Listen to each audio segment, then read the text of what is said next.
roi des arènes mu ngi ci biir stade Papa Sow ngi organisé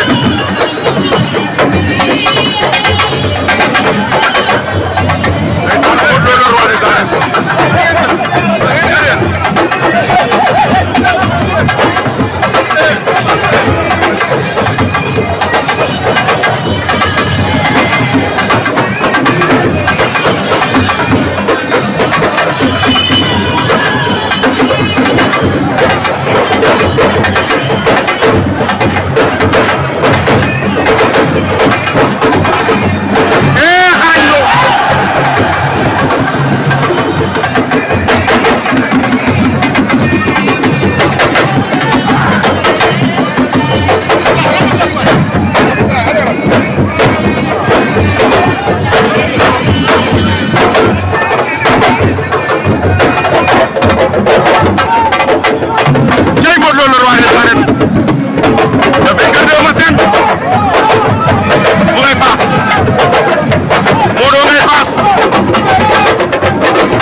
moom Reug Reug nee na daan doole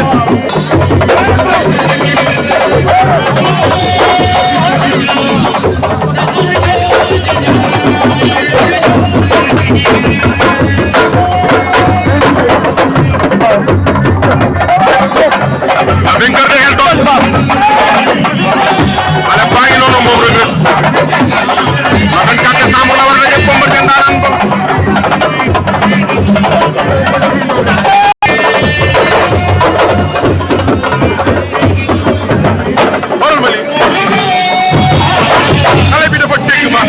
moo doon Modou Kara Papa Kara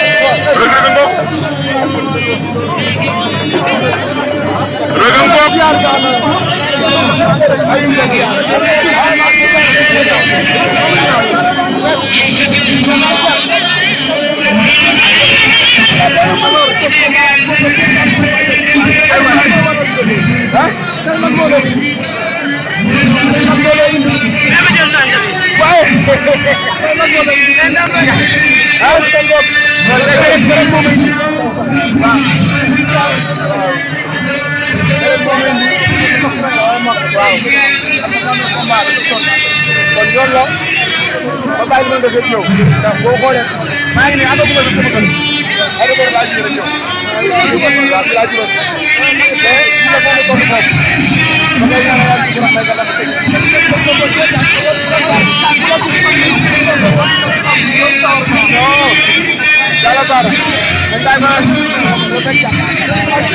ndeysaan Reug Reug